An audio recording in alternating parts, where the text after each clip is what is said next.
And last time we became a magnesium-based life form and flew. How? Without pants or shoes. We almost died from sitting in a chair, but we're gonna get the body taken down, and that's what we're gonna be doing in this episode. So let's finish going through this entire place. That's a postcard. I noticed you. On second glance, someone has forgotten to properly close one of the drawers. It's unfortunate for the Union to just leave their paperwork lying around like this. Let's see what's inside, he thinks. Hell yeah! The drawer opens smoothly. Inside is a well-organized selection of brown folders. Yeah, browse them. Hundreds of documents containing logistical data. Two kinds of transactions stand out. Materials coming into Revachol from the outside world, from Muindi, Grad, and even Ilmara. And the same materials being handed over to companies inside Revachol. Kuron, Coal City, La Delta, and Jamrock are listed among the many districts where the imports are being sold. Anything interesting? It's hard to make sense of this thicket of company names, dates, quantities, and percentages. You try to focus, but the lines are getting blurry. Yeah, well, I got an 83% chance, so let's go through it. Look how blurry all Fucking the lines how. on these papers are. How unwieldy your own willpower is to yourself. You're like an absurdist Samaran monk, focusing through not focusing. If I let my eyes go completely out of focus, all shapes start melting into each other. How did I fuck this up? A 1 and a 3. Is that what you're doing with those folders over there? Yes. Right. This is probably not relevant to our case. After all, we're not investigating an accounting mystery. Damn it, I knew I Drawer should have just healed. slides shut smoothly. I knew I should have just healed. Fucking 83% chance. You bastard. I'll take that. Anything else? Oh, I'm pressing the thing. Ooh, shades. You like my Q shades? Damn it, of course I should have healed. Of course I should have fucking healed, mate. Why would I not heal? You can sleep after 21. Sleeping heals all your health and morale. Well, I only have 1 bar of health then. If I don't have any meds, I am fucking dead. Anyway, let's go meet Jean-Luc, the absolute amazing racist. And notice, in case of a strike, press button behind guard. Measurehead makes all men quiver. Looking monolithic. Sup, mate? Your body betrays your degeneracy. Glad they didn't change his voice at all. Yeah, Measurehead. His body totally betrays his degeneracy. The young woman at the giant's side agrees. Don't say anything. Size him up first. Say nothing. Size him up first. Yeah, authority. Are you admiring my morphophysiology? A ripple of muscle passes underneath his skin. He lets you look. It must be frightening to stand in the shadow of this racial pinnacle. Be calm, Sandwich. You are not in danger because you are not a threat to me. Same voice actor, but lines are just spoken differently. You know what? My body is unimportant. I'm with the police, and I have police business with you. That is precisely the negligence that has led you to succumb to Al-Ghul. His face contorts in disgust, as if he were smelling a dead rat. Well, I take offense to that, on behalf of all rats everywhere, dead and alive. You reek of it. An invisible sword of Al-Ghul emerges from your throat. You cannot see it, but others can. It is making the woman in my company sick. Wait, Al Ghul? Yes, Al-Ghul. What is Al Ghul? Al-Ghul is an ancient Ilmaran poison, a parasitic fungus that has colonized your race. It is a trick the desert pygmies played on you for humiliating them and stripping them of their land. You mean alcohol? Correct. My small skull servant. Smell your breath. Kim, is it really so bad? It's not good. It's like a rat crawled into your stomach, got drunk, and drowned. Well, damn.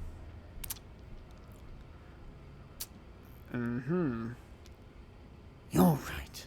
I'm a servant of Al Ghul. I still need you to respect the law.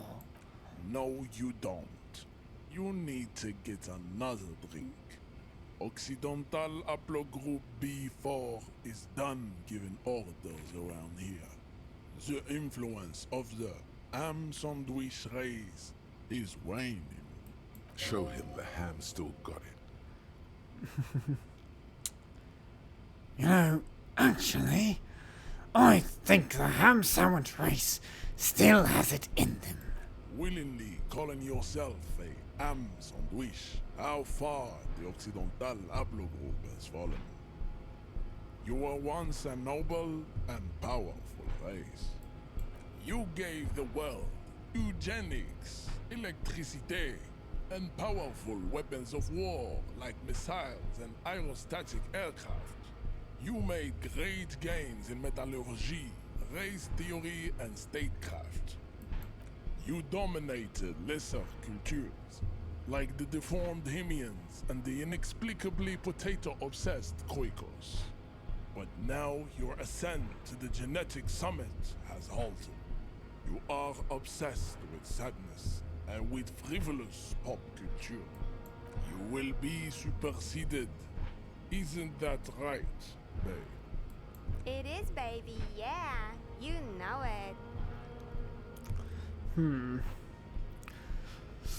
Which, all this is basically just bullshit. It's just whoever has resources is able to do things, and once everyone has resources, it doesn't really matter anymore. Anyway, the situation is serious. Your people have probably killed a man. Enough with this begging. You should leave the stage of history with dignity by inviting the other races to a great world war.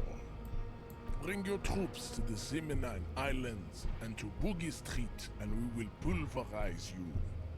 When you are gone, we will build a museum for you. The walls will be lined with bottles of Al Ghul, your beloved beverage.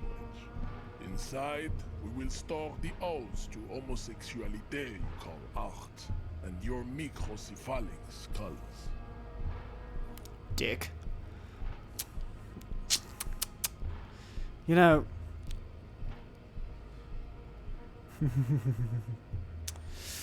before we get into this, isn't Everett the Union boss white?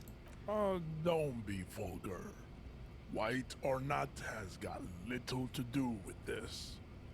The race enigma runs much deeper than that. He turns his eye towards the harbor, seemingly bored. Also, if alcohol smells terrible, these cigarettes that the girls are smoking should also smell terrible. Come on. I can smell the Al Ghul. It makes the women in my company sick. Yep, and I am coughing my lungs out whenever I even smell cigarette smoke in my own home. There must be some friction there. He's keeping it well hidden, however. Yeah, but you still serve him. How does that factor into your life? Mr. Clare is a man of vision and means. He has the will to confront international capital. Something your race, naivistic communists, never did.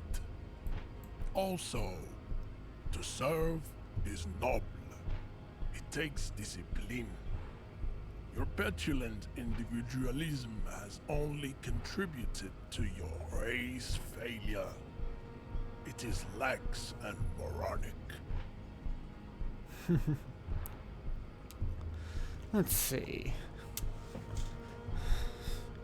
You know, I have to say, my germ is a mysterious fourth thing. Not communist. Not individualism. But something else. Jam. Individualism. You have gotten these ideas from degenerate youth culture, have you not? You have picked them up from rock and roll songs? I've gotten it from disco, actually. Get your fucking facts right, mate. Offshoots of the Seminoles people invented disco while having sex under the influence of cocaine. It is a shame upon my race. But what is done is done. I am not surprised you enjoy it so much. This has happened to many of the side products of the inevitable cultural victory of the Seminoles race. Okay, I'll ask. Who are the Seminoles? The South Island race, haplogroup A4A. We are the rightful masters of the Insulindian archipelago. We descend from the Areopagites of ancient Pericarnassus and arrived here 4,000 years ago. Millennia before you. We are the future.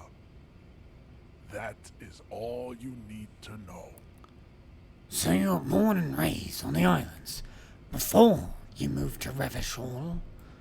I am a descendant. The narrow streets of Ulembuir are with me in my genetic dreams.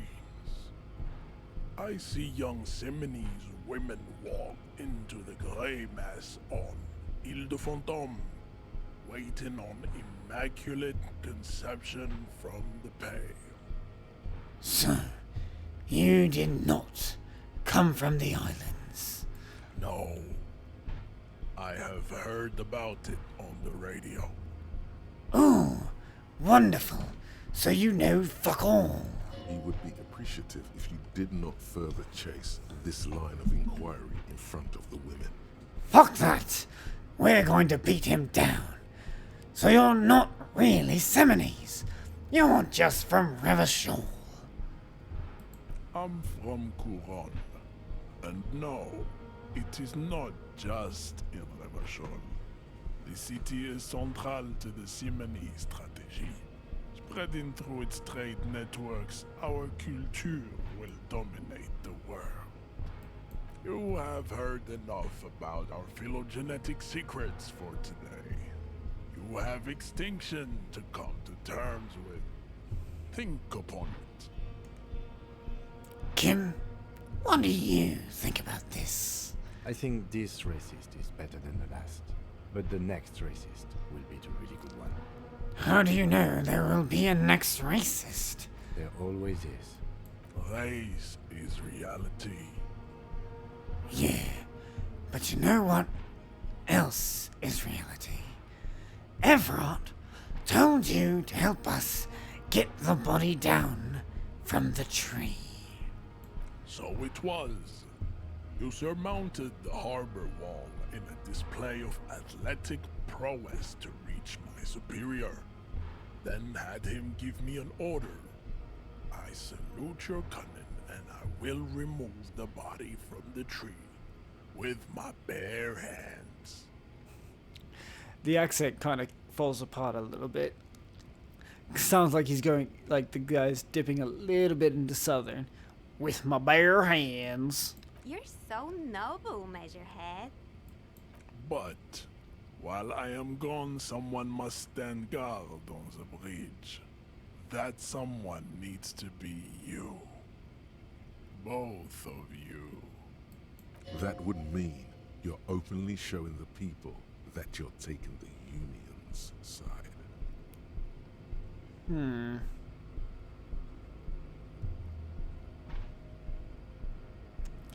True, but I have no other way to get the body down, so fuck. Okay then.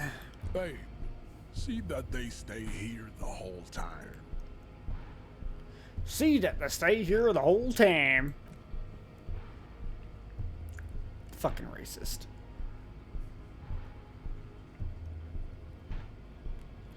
This man knows not of anything. Knows nothing. The woman's gaze follows Measurehead as he leaves. So, you guys are like cops or something? Why are you with Measurehead? Look at him. His craniometric perfection. Are you cops or what? Apparently so. Cool. I like men with guns and power. I'm Katya, by the way. You hear that? That sound. He's breaking something. Yeah, Jean-Luc must be really tearing it up over there. I wish I could see it. I don't. I've seen enough of that dead body already. Look at you! RCM rent-a-cops! Guarding that bridge like Everott's lapdogs! Is this where it's at now? The RCM is for sale! That's a new voice. And who are you? What is your business here? Why are your clothes 4 sizes too small for you?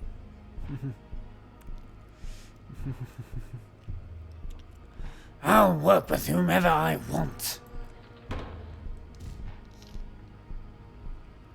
A shrill laughter interrupts you, echoing across Martinez. It's Kuno. Then, the man turns to look behind him at the behemoth appearing around the corner, approaching him, walking past him.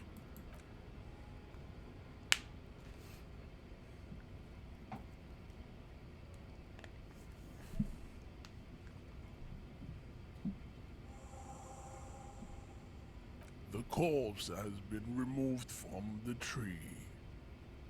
Stand down and congratulate yourself. You have sided with Ray's victory today. There has been no side choosing. We did what we had to do to keep order. And what you had to do was to become a Union man for all to see. Fuck off, film. Well, the body is now down, and we shall not deal with this racist again. Seriously, man, what is it with people who just don't like races? Hello? Scab? Ask a man with jolly eyes tilting it. I'm not a scab. I'm a cop. I was just messing with you. No one's ever seen a cop scab. His voice is still the same. Imagine, you cops going on a strike, but then another cop comes in and says, let us cop for less money. Speaking of, what brings the RCM here? To the Wild North? Come to see the strife? Any idea who killed the hanged man? The mercenary, eh? Who could have killed him? That's indeed the question. Why even do such a thing? He shakes his head solemnly. Let's change the topic. The man whispers a jaunty tune. A coastal breeze ruffles his hair. Nice talk. Go on and get moving. I said down. Down the stairs. To victory. To Bubbles. It says grit. The Greater Revachol Industrial Harbor. Yo, big man. You talk shit. You talk shit, big man. Bastards! We have a right to work! Man yells towards the harbor gates. His voice is the loudest of the lot, and only screechy for a man his size. What's going on here? Hold up and stay frosty, everyone. Cops are here. Wow. The broad-shouldered alpha male turns to you. He's a full head taller than everybody else here. You here to fuck with us? Beat the honest worker down. Why should I? We're here to fight for a cause. Stripes usually have problems with people who have causes. Okay, then I'm thinking no. Good. We're fighting for a cause here. Right to work! Right to work! Besides, we're not that different. It helps if people see us talking, cops and strikebreakers together. Shows authorities are on our side. Builds confidence. What kind of calls are we talking about? Rights of people. Rights of workers. To have gainful employment. To make a salary. And feed their families. I don't think I've chosen any sides yet. Might be time. Don't let the fat bastards tread on you. Cops tend to side with the higher-ups, but you're essentially still workers. I don't trust cops, but I can see you understand the... Right to work! Right to work! Regardless, I have some questions for you. Maybe you should ask them the questions, like why we're not allowed to make a living here. Shame on you! We have families to feed, you piece of shit. He points his finger at the man sitting on the railing. So do we, Scott. The loitering man hollers a return. I know what a strike is. Who are all these strike breakers? Honest men and women with rights to work, to be useful, not toys for corporate interests. The man runs a hand through his steadily graying military haircut. Sneeze! Hold it! Okay, We came here to help the harbor run smoothly in time of crisis. If union fucks don't want work, they ought to let in those who do want work. I must say, when he's not shouting, he definitely sounds better. I have a question. Why do all these men follow your leadership? You think they follow because I'm big and loud? No. They follow the rules of the market, the rules of the economy, because they were given a job to do! While this is true, the employer does not wish to take on any employees, so it doesn't really matter. If the employer is also a part of the strike, you can't really say shit about it. What exactly is your goal here? We were promised work. We'd be in there, working, if the bastards hadn't shut the gates. Are you unable to breach the entrance? Main gate's locked.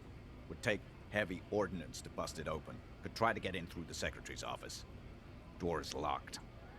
The guard's blocking the way to the access panel. And I don't mean the scrawny mess punk either. I mean head measurer. Or whatever he is. Have you considered storming in, like, all of you? Why don't you go arrest them instead? I'm sure they've done plenty of criminal shit. They have that look. It would be better for the neighborhood if you went home, at least for now, if you can't get in anyway. No! They will give up eventually. Or get drunk. Leave the button unguarded. Then we charge. The man rubs his jaw, a perfect, lightly bearded square wedge. You know what? I'm just gonna leave now. And Bubble. I like his voice when he's just talking. Probably stored fuel here, now they store booze. When he's just talking, sounds fine. And I am phasing through this man. I have You're powers. stuck in the traffic jam. This big, heavy Grad-made machine is well kept for such an old machine. Look in the window. The windows are clear. They've been recently washed. You can see a lorryman's cabin with personal belongings, stickers, insignia. What kind of stickers and insignia? The driver has adorned his space with a substantial collection of peculiar paraphernalia. Proclamations about honor, strength, and purity are glued to various panels. Right. A large metal pendant hangs from the rear view mirror. The pendant features a sun crown with wavy rays. And what about the back seat? The back end of the cabin has a small perch to sleep, large ashtrays. There are several suns and wheels sewn into the curtains. Yes. Racist nationalist paraphernalia. Not unusual in this part of town. This is our guy. Lieutenant nods towards the racist lorry driver. You think this lorry belongs to our tough guy? Likely, yes. This guy's proud of who he is. Drapes it all over his machine. There he is, in front of Rita, smoking nervously, hoping it's over. Well, well, well, racist man. We don't care. We have bubbles to go to. Foreign car, kept in good condition. Running, running, running. I'm running everywhere. Ooh. Coin. I'll talk to woman later. Plaque. An old monument stands in the middle of the traffic island, pointing toward the sea. It looks as if it's been reassembled piece by piece, secured and mounted in the air with the aid of numerous ropes and rods. Who is this? A silver plaque on the statue's pedestal reads, I am Felipe III, the squanderer, the greatest of the Philippian kings of Revishul, son of Felipe II, the opulent, father of Felipe IV, the insane. Not a good track record of mental health in that family. As you look up, you notice something about the statue. There are some odd indentations on the king's chest piece. What indentations? What do I see? Something with great kinetic energy seems to have impacted the cuirass, around where the heart is. A bullet? Someone shot him in the heart. Interesting. Lieutenant, has someone shot the king? Okay, I can't see it, but I take your word for it. What do you think? Well, Martinez is riddled with bullet holes. This place saw a lot of action during the revolution. But the statue is recently renovated, so maybe a joke? Target practice or a political statement? Political. It's a king, and he's shot. Why not? What this shows us is guns aren't too uncommon here, and people still shoot them, sometimes at kings. He takes a note in his notebook. The king stands high above you, surveying the bay, mute and indifferent to your sightings. I might pass it, though. What does king do? Even by the standards of the Philippian kings, old sumptuous Philip was known for his Philip. profligacy. Not Felipe, Philip. Well, he blew through the whole national treasury, starting the decline of one of the penultimate century's greatest superpowers, the suzerain of Revachol. Whoops. His own maladministration foreshadowed the fall of the monarchy. During the anti-centennial revolution, an end to his family line and the monarchy on the Insulindian Isola. Right. And how did he manage to blow through it? Hookers and cocaine? Stories have it that he had his bedroom converted into a treasure chamber, where he stored unfathomable wealth. Krugerrands, bars of gold, ornate weaponry, armor, and various chalices. But no hookers or cocaine. There were whispers he slept on a huge pile of gold-dipped feathers, like some obese dragon, instead of a bed, like a normal person. That sounds painful. Oh wait, gold-dipped feathers. Probably still sounds a little painful. The man certainly knew how to live. Thank you, horrific necktie. But true. I would like to sleep on gold. Hustler style. But wait, you haven't even heard about his fabled cocaine addiction. There was cocaine! The what now? You see, old Philippe wasn't just good at squandering the national treasury on gold and ceremonial weaponry. He was also a prodigious snorter of nose candy. So he was addicted to nose candy. A bloated druggie? That's what the revolutionaries said 150 years later. Right before they emptied out the royal mausoleum and dumped His Majesty's mortal remains in the Insulindian Bay. Now I already know what nose candy is, but just it bears repeating. Cocaine. Gotcha.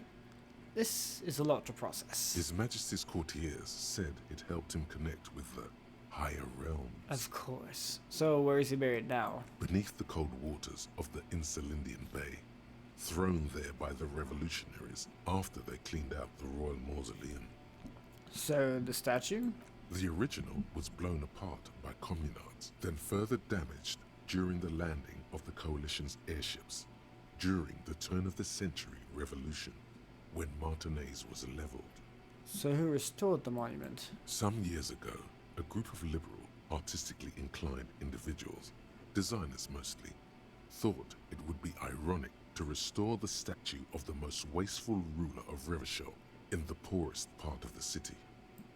The statue is supposed to capture the moment it was blown apart, like an instant frozen in time, a rare butterfly trapped in amber, floating on a sea of shit. Honestly, I do like it. That is kind of brilliant. Funny and nihilistic. Fucked up. I like that. People in Martinez tend to disagree, as do many prominent art critics and thought leaders with more nuanced social awareness than the young ironists. Philip III, the Squanderer, however, with his bronze face up in the air, doesn't seem concerned about what the hoi polloi think of him in death. One would hope not. You only get one life. Bubble! Bold slogan, Humanox covers the truck. Oh yeah. Okay, let's go to the body. It has been taken down for a reason. Woohoo! To the body, to the body. We're going to the body, to the body, to the body. Hey, and it's down on the ground. The corpse lies on the ground among the remains of an absolutely demolished pinewood branch. It's gently laid on one side. Well, it's down. Mr. Measurehead has done a good job. Nothing is too broken or compromised. The victim is ready for a field autopsy. Field autopsy? Yes. 1. Investigation of the scene. 2. Initial examination of the victim. 3. Field autopsy. 4. Transportation of the body to the morgue. We are on number 3. Right. The fuck are they on about? Cop's gonna cut his shit up. Yeah. Don't we have someone else to cut his shit open? It's not about cutting. And no, you and I are detectives. The honorary rank of detective signifies our ability to handle the entire incident chain, from autopsy to cleanup to social work. Wait. Honorary rank of detective? An honor and a burden attached to your rank once you've proven yourself able. Usually after 5 to 8 years of field work. Mine is lieutenant detective. Yeah, I don't think I'm a detective. You are. Your station would not have assigned you on this case if you weren't. Now, the way I see it, He looks at the corpse with some disgust. it's either this, or we complete the initial interviews. We already met Evrard, that only leaves the Wild Pines representative. There's one in town, negotiating the strike. She could have information. Yeah, no need for a distraction. Let's just do this. The lieutenant adjusts his glasses and takes a deep breath. Now first, what exactly is a field autopsy? Come on, officer. You know what a field autopsy is. You've done 100 of them. Actually, it appears I have forgotten what a field autopsy is. Fine. It's a 3-part form to be filled out on the scene by the detectives responsible. One takes note, the other dictates. The goal is to establish cause of death. Do we need a scalpel for it? A scalpel is not always required. I hope this is one of those cases. Latex gloves are, however. Okay, give me a second then. I hope we do. It's getting really late for an autopsy.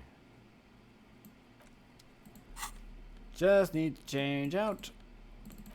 Ugh. Gotta have good gloves, mate. Okay, The back to rotting this. man lies on his side with his eyes looking straight through you. His body is supine and open to intrusion by autopsy. The lieutenant adjusts his glasses and takes a deep breath.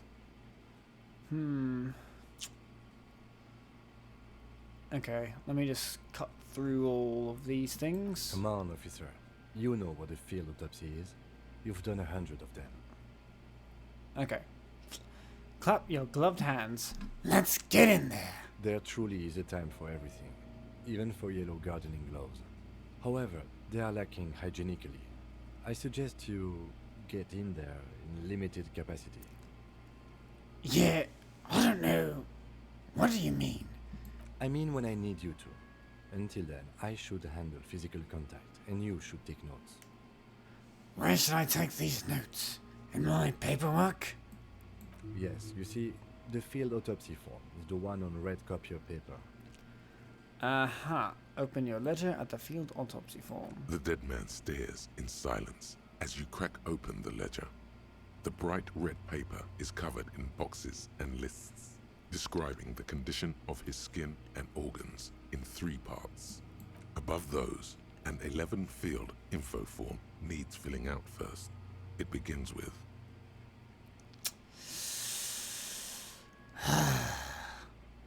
Let's jump ahead to the 3-part summary. No, let's fill out the info form first. Damn it, fine. 1. Assistant. That's you. Leaving it empty. the corpse lies there, indifferent to your retrograde amnesia. Cornus. Box says, 2. Cornus case number... KK57-0803.0815.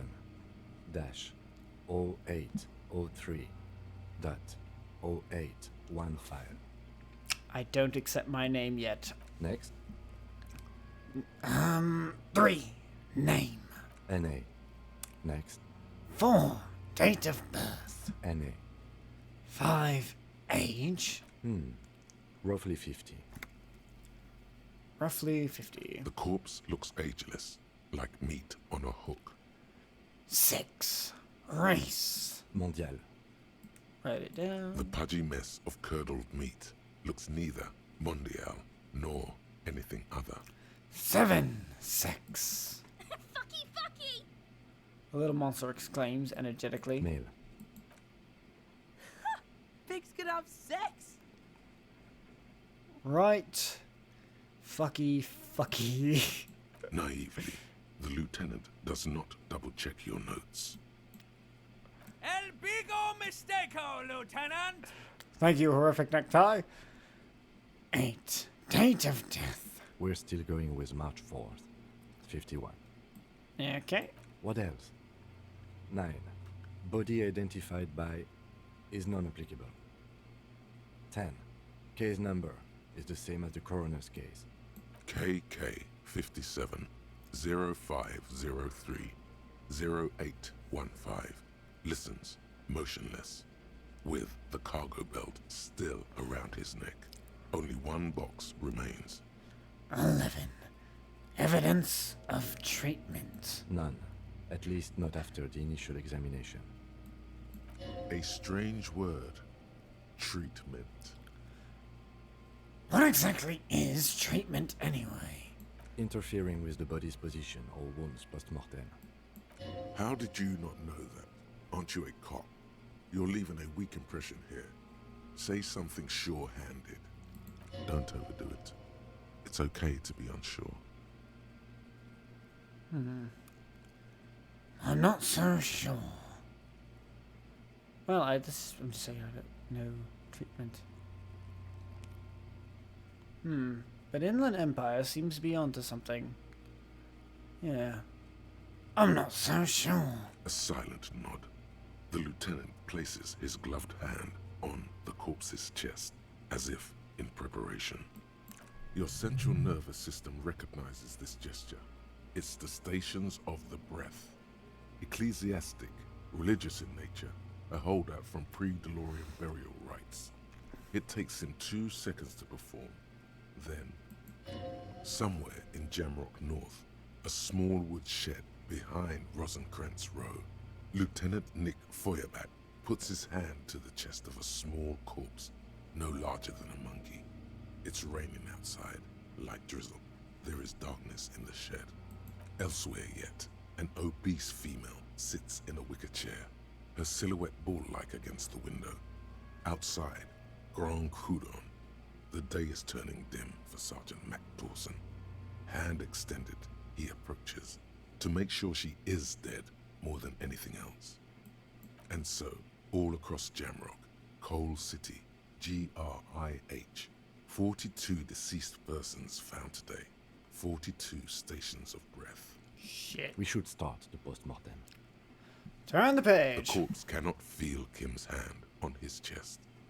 It no longer meaningfully interacts with its surroundings.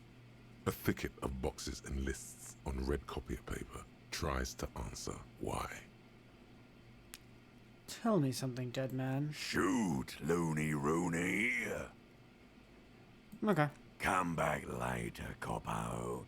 Amuse yourself with my frank manners and my memento mori features. If possible. Also, see me in your dreams. Fair enough. Thought there might be something new. 1. External examination. Summary. Clothes. The deceased wears armored boots and white briefs. The make of the briefs is Babrodine, I think. Let's see. He turns the body onto its side to check the underwear label. See, it's happening. Babrodine, yes. Inexpensive. Size M. Color white. I don't remember this line. These lines must be new. The disappointment is palpable. The red-haired thing was expecting something more lurid. Write it down. The boots are ceramic, vitreous enamel. They are fused to his skin from blood flowing downward post-mortem. Removal of the boots is left for processing. Yeah, and when am I gonna get them? Patience. After the autopsy, before the body is taken away, there will be a window of opportunity. After the lieutenant has gone to sleep. I hope this has helped you, my liege. Write it down. Tattoos. He stands up, feet planted on the other side of the body. The upper torso is covered in a single, continuous tattoo, resembling a map of the night sky. It reaches from the right shoulder to the heart. The ink is blue and white. The assistant has a color photograph of the markings, to be added to the case files as document A1. The photo is taken on the scene, using a Trigat Mini. Write it down. The deceased has a cargo lashing belt around his neck, tied with a hangman's knot. Color yellow. Length 3 meters. There is a buckle on the other end. Write it down. Well nourished, athletically built, measuring 1.8 meters. Generally consistent with age, about 50. Preservation is good. Ambient temperature below freezing. Write it down. Body hair is light brown. Distribution is consistent with age. The deceased had male pattern baldness. Hair is combed back, short. Touch the corpse's hair. The hair under your latex fingers feels cold to touch, wet. Stroke it. The stench is suffocating. Strands of dark brown hair start sticking to the latex of the glove, like thread off a rag doll's head. There must be brilliantine in there. He's combed his hair back with oil. Keep petting him because it's funny. More hair sticks to the glove. Hair off the rain-soaked head of a dead man. There are bumps and dips on the skull below. An alien landscape. For a fraction of a second you feel something. An irregularity. But then it's gone. Too minute to register in your mind. There, dead man. You were someone's child. It's all over now. What was that, a bump? What was what? Brilliantine. There's brilliantine in his hair. There, baby. The lieutenant watches you in silence. Write it down, adding the brilliantine. That was some sick shit, Sekopa. Lividity is consistent with hanging. The head is congested. Contusions are present on the head, chest, and thighs, consistent with stones thrown. Low velocity. Fucking low velocity? You think Kuno doesn't know what you're talking about? Velocity was fucking max. Talking shit about Kuno's velocity. In addition, there are bite marks on the face, scalp, and chest, consistent with predation. Right down, but amend for high You velocity. get your mark. The lieutenant produces a small folding knife. With the other hand pulling on the cargo belt, he starts cutting into the polyester. The stench is horrid. After a while, it's obvious the material cannot be cut. The steel wiring. There's too much of it. We need to remove the belt so we can get to the ligature mark. You got just the right tool for that. The chain cutters. Oh yeah, unprepared. The hanged man lets out a joyous little bubble of rot from his nose. Good thing we got these. Always good to think ahead. Now, He points to the rope squeezing the dead man's neck. we need to cut the belt to see the ligature mark below. Carefully, with as much precision as you can. See? My pig is gonna fuck his head off. No, he ain't. Your pig's a boring fuck. Oh shit, it's a physical instrument. Look for a good spot to cut. The belt is equally tight around the whole circumference of his neck, swelling over the edges like white bread rising from the east. The knot is the weak spot. The chain cutters fit in there, steady now, like a flower arranger. 2 cuts and it should come loose. Ooh. Thank you, interfacing. But I'm going to need a little bit more. Wait, it's physical instrument, right? Yeah. Gotta need to... 72% chance! After some deliberation, you sink the cutters into the knot tying the belt together. You squeeze the rubber handles together, sweat forming on your brow. And squeeze. Snap. The knot is slashed. Another cut and the belt falls apart like a flower bouquet, revealing the dead man's neck and the dark red ligature mark around it. Yeah, I'm badass. I know. The rope rises to a point, leaving a gap in the ligature mark. The suspension point is in the back of the neck. Lieutenant has kneeled closer, running his finger along the dark red groove until there's a gap. Hemorrhaging is observed on the skin, above and below the ligature mark.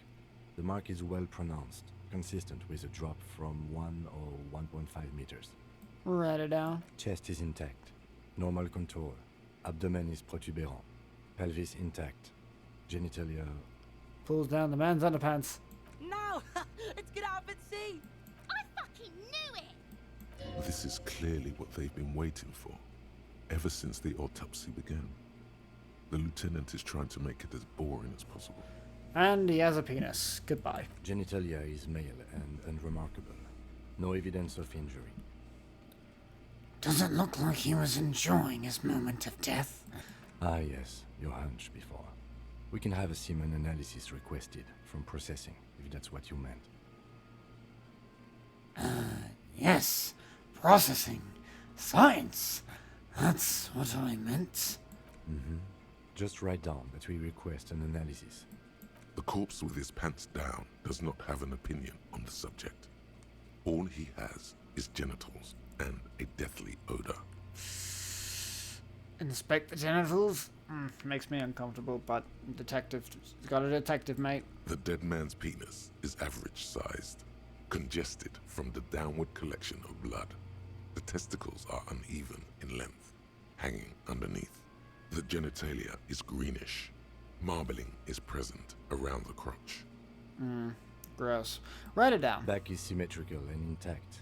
Upper and lower extremities are intact, but asymmetrical. There are combat injuries on the right hand, thigh, and hip. In addition, I see smaller, residual scars, too numerous to count, covering about 30% of his skin. Write it. Last item, hands. He takes the man's right hand in his, inspects it, then moves on the other hand.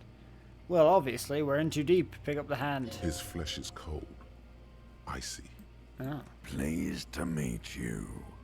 Where are you from? And what's your name? Well, my name is... I'm only fucking with you. I know where you're from. From Cappadocia. And your name is Il Kobo.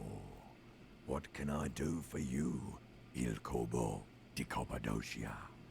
It's good to hold your hand. Did you like it when I stroked your hair? I did, Kobo, I did.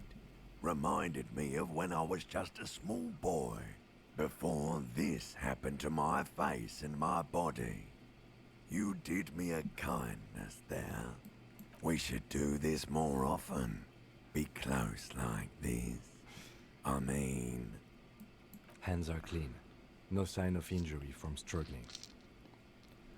Were we expecting any? I was. Maybe I'm just not seeing them. Honestly, this stench is making it hard for me to think at the moment. Write it down. Ooh. That's all for the external. Well done. What next? Internal. Central nervous system. I have nothing. Do you have anything on this man's central nervous system? You don't even have a joke. Nope. Musculoskeletal. Purge fluid is coming from the mouth. Not injury related. Eyes and tongue protuberant. Hyoid bone. Let's see. With his eyes almost closed, the lieutenant puts his hand on the dead man's throat and begins to massage it. Gently, a rotting smell erupts from the mouth. Purge fluid runs down his lips, black and viscous. Nice. You hear cracks as the lieutenant moves his sharp fingers inside the flesh, like the creaking of an old house at night. Yeah, jack that fucker off! Bitch. The hyoid bone is fractured. The rest of the musculoskeletal system is intact. Unremarkable. Write it down. Respiratory system. Back hunched as if in prey, begins to pry open the dead man's jaw. He stops to exert more force. Both hands are used. Oral cavity shows no lesions. The victim has received dental implants, possibly after a combat wound. Mouth swollen. Hemorrhaging present in mucosa of the lips and mouth. From here, it looks as though the clown-faced man is screaming. The tendons of his jaw are torn apart. Hyoid ripped from the force of the lieutenant's hands. Look inside his mouth. No scream, no sigh of relief rises from the darkness inside. It's humid there. Sickly sweet air, unlike anything living. You feel like you're about to throw up again, straight in that mouth of his. Look deeper inside. Ah, shit. It's hard. Once more, you taste stomach acid in the back of your throat. A contraction. Your throat pumps a little something from your stomach and into your mouth. You're forced to swallow, just to keep looking.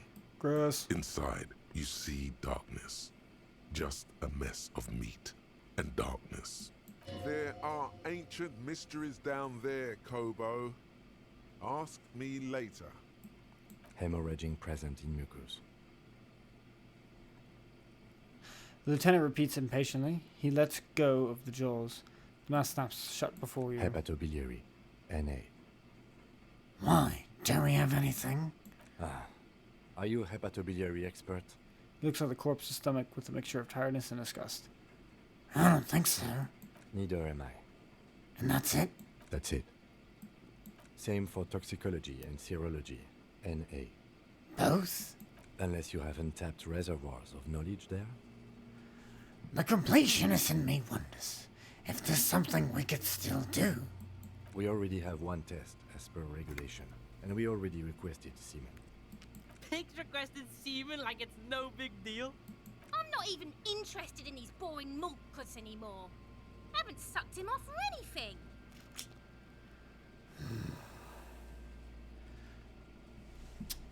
Yeah. Better to leave it at that. More important. Leave it NA then. NA. Cardiovascular. The body exhibits heavy lividity. Blood has gathered in the hands, feet, and neck. Hypostasis is visually consistent with the hanging. Write it. Gastrointestinal. He breathes a sigh of approaching relief. This is the last field on the list. He looks around at the ground. The pool of feces there. Digested semi-solid food in stomach. Voila. He touches the corpse's bloated lower abdomen briefly. Write it down and keep the voila. What's next on the list? Tell me something, dead man. Shoot, Looney Rooney. At the autopsy, you said you have ancient mysteries. Oh yes, Kobo Milobo, in the gift horse's mouth. Tracts and wakes and waterways. Ancient materials buried. Yeah, but to where, brother? Just a small gulp away. My beloved Kobo. A small gulp away. Come back later, Kopo. Amuse yourself with my frank manners and my memento mori features. If possible. Also, see me in your dreams. Just a good voice to listen to. 3. Description of injuries.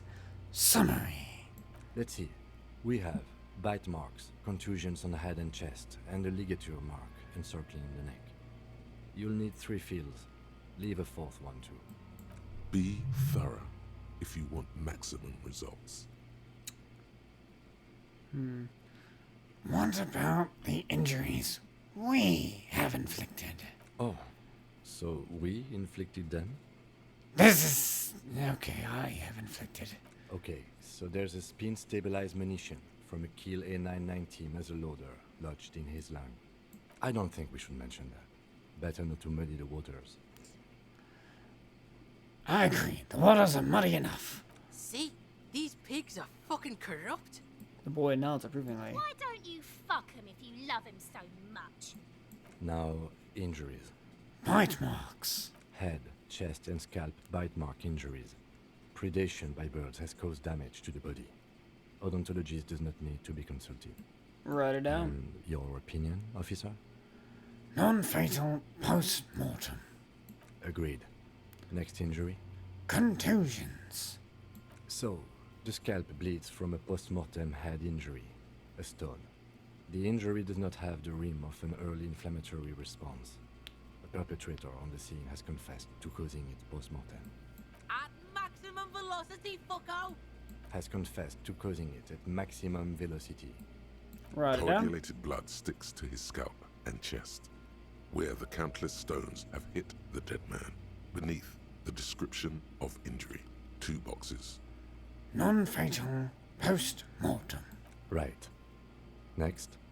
Yeah, what's the 4th injury field for? Nothing. Just in case. Ligature mark then. A dark red abraded ligature mark encircling the neck, with a gap on the nape measuring, let's say, 7 centimeters. The hyoid bone is fractured, the cervical column intact.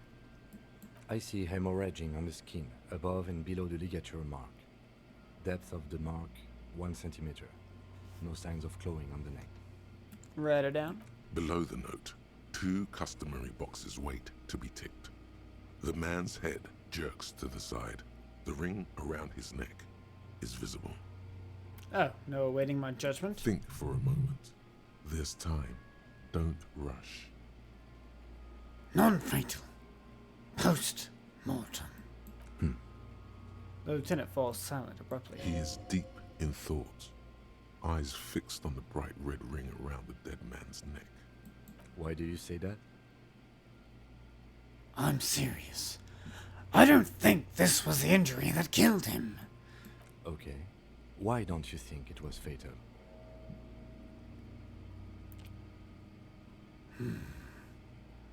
Why weren't his hands tied?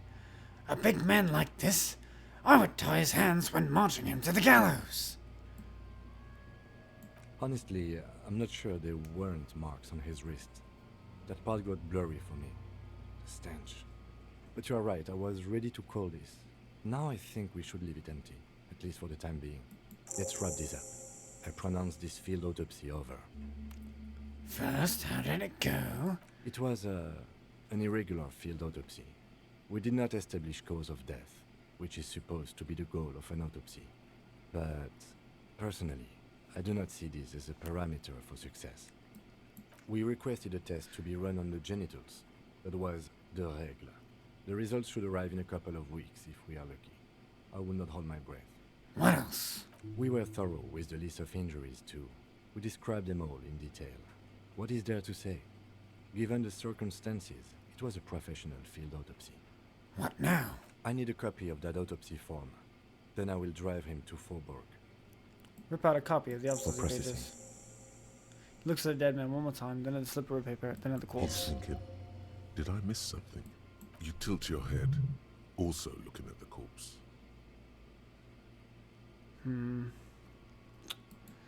Well, it's a perception thing, right? Yes. Perception level. Look at the mouth. Didn't establish probable cause. Felt a little bump on the head. Search the body one more time, thoroughly.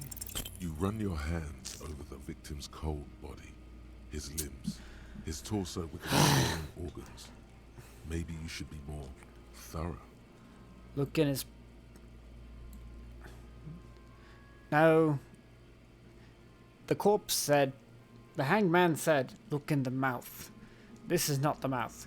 Thank you. The corpse seems to yawn contentedly, as though it's glad you've run out of steam. Do you think we missed something?